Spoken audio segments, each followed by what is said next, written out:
Salut tout le monde. Alexia et son fidèle assistant Corée vous saluent où que vous soyez. Nous sommes de retour pour la deuxième partie de cette histoire. Oui, comédie. Alors, je sais pas vous, mais moi j'ai vraiment hâte d'écouter la suite. Donc, moins de blabla et plus d'action. Nous allons commencer à écouter. Allez, c'est parti. Donc, elle va appeler sa fille et elle va lui expliquer comment était la vie de ses parents à elle, donc les grands-parents de la fille. Elle va lui dire que c'était difficile, tout ce qu'on a déjà dit, elle va lui expliquer ça. Et après, elle va lui dire que bon, comment il faut prendre soin de la famille, comment il faut prendre soin de ce bonheur-là. Elle va lui remettre deux objets et un truc particulier. Premier objet qu'elle va lui remettre, ce sera une machette. Elle va lui dire que tiens, ma fille, la machette que je te remets là, c'est une machette qui peut couper n'importe quoi. Mais en même temps que ça coupe, ça bénit aussi certaines choses. Après ça, elle va lui donner une houe pour faire le sarclage. Elle va lui donner la houe pour faire le sarclage. Elle va lui dire que la houe que je te remets là, quand tu sarcles avec, ça bénit le terrain, ça vivifie le terrain et ça enrichit la terre. Comme ça, quand tu fais des plantations et tout, ça pousse beaucoup plus vite, les fruits sont beaucoup plus gros. En tout cas, ça bonifie le produit. Et le troisième petit truc qu'elle va lui donner, c'est un œuf. L'œuf là, elle va lui dire que ma fille, l'œuf que je te remets là, il va éclore. Quand tu vas recevoir ça dans tes mains, le lendemain matin, quand tu vas te réveiller, tu vas voir que l'œuf a éclos. Ce sera un petit oiseau à l'intérieur.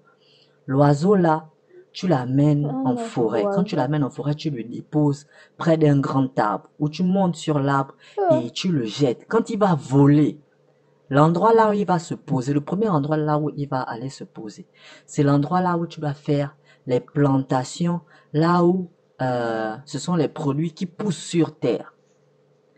Deuxième moment, tu pars t'adosser contre un grand arbre. Tu poses l'oiseau là au sol, le poussin là au sol.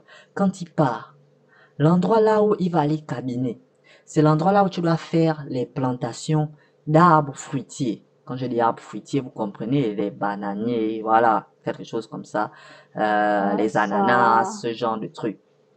Et en fait, et après ça, elle va dire, voilà maintenant la troisième position pour ce poussin. La troisième position pour ce poussin, tu dois te mettre à genoux. Tu vas lancer le poussin. Et tu dois le lancer en direction d'un endroit là où il y a, là où tu sais que c'est un peu accidenté.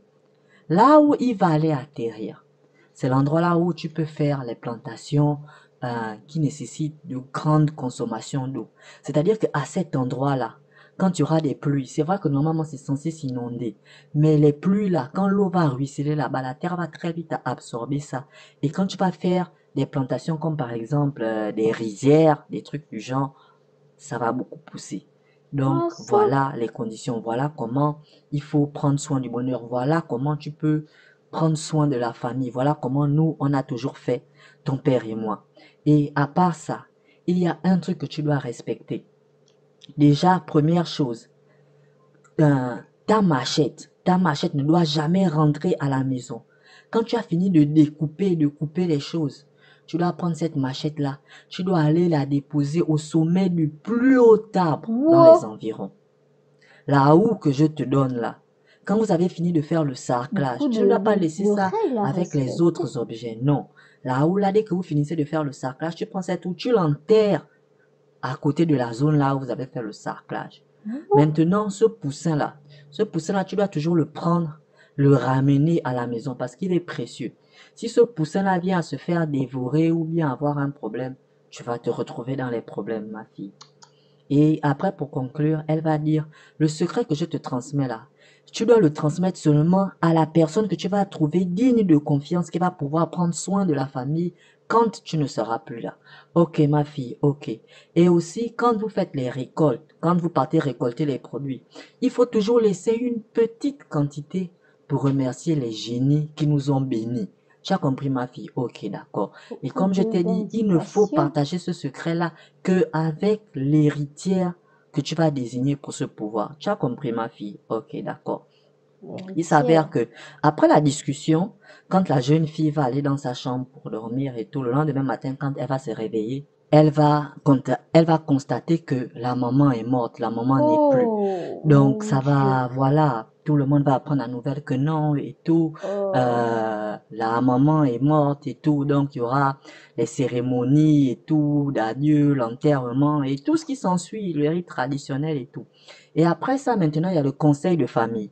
Et comme je vous ai dit, la maman, elle était fille unique. Donc, elle n'a pas de grande sœur, pas de petite sœur. Donc, tout ce qu'elle lègue, c'est pour ses 2 enfants. Donc, il y aura le conseil des sages. Et le conseil des sages va se lever pour désigner la grande sœur comme héritière du tout, mais que pour cela, il faut que la grande sœur épouse quelqu'un. La petite sœur va se lever, elle va parler aux aînés. Elle va dire que bon, écoutez, moi, je ne suis pas là pour m'opposer aux aînés, je sais comment ça fonctionne, mais voilà ce qui s'est dit. Maman m'a laissé certaines choses, maman a dit que je dois m'occuper de notre famille. La grande sœur ne sera pas d'accord. Elle va dire, mais non, je suis l'aînée, normalement tout ça, ça me revient de droit et tout. Elle va se fâcher et tout. Les aînés vont se concerter. Ensuite, ils vont venir. Ils vont dire que non, normalement la personne qui hérite des biens de la famille, normalement, c'est l'aîné. Mais dans ce cas-là, vous êtes 2 filles et il y a certaines traditions, il y a des grands sages qui ont pu voir que par rapport au grand cœur qu'avait la petite sœur, la mère a réellement désigné la petite sœur comme comme digne héritière. héritière de la famille. La grande sœur ne sera pas d'accord, elle va dire que mais tout ça là. Mais les aînés vont dire, on a déjà tranché, c'est à la petite sœur de tout diriger maintenant. Qui C'est compliqué, hein, ces histoires d'héritage-là. Peu importe l'époque, peu importe le continent. Ce n'est jamais facile. Ça ne peut pas bien se passer. Il y a toujours des complications. Ah non. Mais sérieusement, que pensez-vous de l'intervention de la jeune?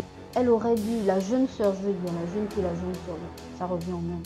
À votre avis, elle aurait dû se taire ou bien elle a bien fait d'intervenir? Et la grande sœur, que pensez-vous de sa réaction face à ce que la petite sœur a dit? C'était exagéré, elle avait raison. En tout cas, dites-moi tout ça en commentaire. Donc, nous voilà arrivés à la fin de la... Quelle partie, Corée? La seconde partie de cette Pour histoire. pouvoir s'y suivre. Donc, oui, comme Corée a dit, nous voilà arrivés à la fin de la seconde partie de cette histoire. J'espère que comme moi, vous likez et que vous avez hâte d'écouter la suite. Donc, nous nous retrouvons prochainement pour ça. Mais avant, pour ceux et celles qui souhaiteraient que leurs histoires soient publiées sur CFA, le numéro à l'écran est fait spécialement pour ça.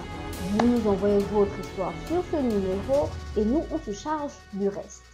Donc, n'oubliez pas de liker la vidéo, de la commenter et de la partager. Massivement. Mais, oui, massivement, massivement. S'il vous plaît. Ça nous fait vraiment plaisir, ça nous ferait vraiment plaisir. Mais Merci. surtout, le plus important, c'est de vous abonner à la chaîne CFA. Ça, c'est encore plus important. Donc, rendez-vous très bientôt pour la prochaine partie de l'histoire. Bye!